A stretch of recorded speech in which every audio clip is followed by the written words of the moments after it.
Hello, my name is Pooja. Welcome to a new episode of Around the World.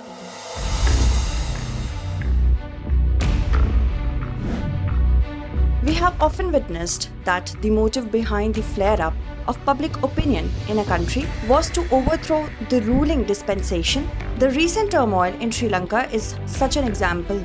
Moreover, a similar public uproar was witnessed in Ukraine a few years back, when the president of Ukraine was accused of being pro-Russia. In protest, people occupied all the major government buildings, including president's residence. Of late, similar protests were also witnessed in Baghdad, the capital of Iraq. In Iraq too, people forcibly occupied prominent government buildings during the protest. However, surprising thing is that the reason for the protest in Iraq is quite opposite to that of the rest of the countries. Actually, Iraq's powerful Shia leader and religious leader Maulvi Muqtada al-Sadr recently announced his retirement from politics. After al-Sadr's announcement, his supporters became furious and started protesting against his decision. Thousands of al-Sadr's supporters thronged the streets of Baghdad. During these protests, a clash broke out between the protesters and the security forces, and it turned violent. More than 30 people are reported to have died in the violence between the protesters and the security forces. Considering the gravity of the situation, Muqtada al-Sadr apologized to his countrymen and appealed to his supporters to end the protests. Parliamentary elections were held in Iraq in October 2021, but even after 10 months, the government could not have been formed. The pertinent question is why it happened. We will discuss the whole issue in today's story. We will also try to understand that why there has been a political deadlock in Iraq for 10 months and why the government could not have been formed in Iraq till now. In last year's election, Muqtada al-Sadr's party failed to form a government despite winning the highest number of seats. Even then, his supporters had expressed their displeasure and anger.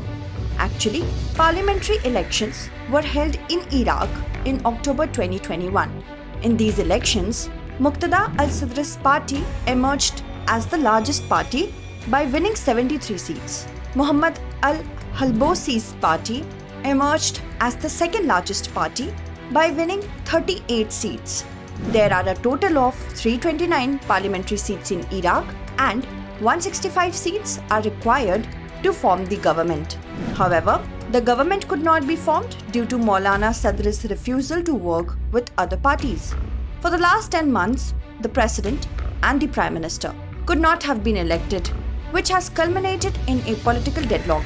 It resulted in increased corruption, inflation, and unemployment. As far as the political system of Iraq is concerned, Iraq is a federal parliamentary representative democratic republic. It's a multi-party system in which the executive power is exercised by the Prime Minister as the head of government. Its legislative power is vested in the Council of Representatives. According to the Constitution of Iraq, after getting elected, all Iraqi lawmakers have to elect one member as the new president by a 2/3 majority. Then, the newly elected president invites the largest political party to form the government and to elect the prime minister within 30 days. However, this could not have happened in Iraq in the last 10 months due to lack of any political coalition. There is neither head of state nor a council of ministers in Iraq. The country is currently being run by the outgoing Prime Minister Mustafa al-Kadhimi's government. If no political consensus is reached between the parties that won the last elections, then Kadhimi may remain Prime Minister of Iraq until the next elections. A similar situation had arisen in Iraq in 2010 when Nouri al-Maliki became Prime Minister of Iraq after a 289-day deadlock. If we take stock of the situation in Iraq, in the last 2 decades, there has not been much improvement in its condition. Democracy was restored there after the Saddam Hussein era, but Iraq could not get the benefit of it. It is said that the US is mainly responsible for the Iraq's present condition. In the name of chemical weapons, the US attacked Iraq in 2003. Then, occupied its resources, and started exploiting Iraq. US first lured Iraq about democracy, then left it in a lurch. It is said that if democracy is strong, then it becomes an example. However, if there are weaknesses and fissures in the democracy, then it doesn't take long for anarchy to spread in the country. For the name's sake, Iraq is a democratic country. Sri Lanka is also a democracy, and Afghanistan was also a democracy till 2021. However, we are well aware of the present condition of these countries. Basically, these countries are a flawed democracy. These are sick democracies full of flaws. This is why in 2019, the Economist Intelligence Unit said Iraq was an authoritarian regime, which means the country has a monarchy and some institutions of traditional democracy. However, these democratic institutions have not been given much freedom. The freedom of citizens in such countries are limited. Besides, the elections in these countries are not held in a free and fair manner. In such countries, the judiciary is not independent and censorship and suppression of government criticism are common. Actually, even after the fall of Saddam Hussein's government, the governance system in Iraq has not changed much. Sunni dominance has ended, but Shia supremacy has started.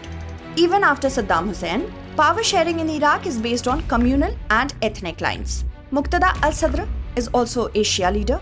Being a Shia, he was earlier close to Iran. However, now he has distanced himself from Iran. He has projected himself as a nationalist leader to eliminate the interference of the US and Iran in Iraq's internal affairs. Actually, Iraq is a Shia majority country.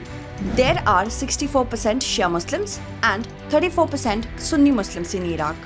Iran has had a significant influence on Iraq due to its large Shia population. Since the two countries share a long border, the presence of more Shia Muslims in Iraq also goes in Iran's favor. However, Muqtada al-Sadr, who used to be close to Iran, has now become quite popular in Iraq.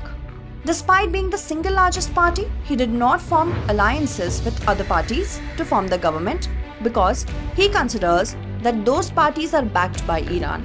He has stood firm on this view till now. Hence, it will be interesting to see when an election like exercise takes the shape of democracy and when Iraqi citizens get true freedom. Let's look at our question. Why a government has not been formed in Iraq even after the passage of 10 months of announcing the parliamentary elections results? Evaluate.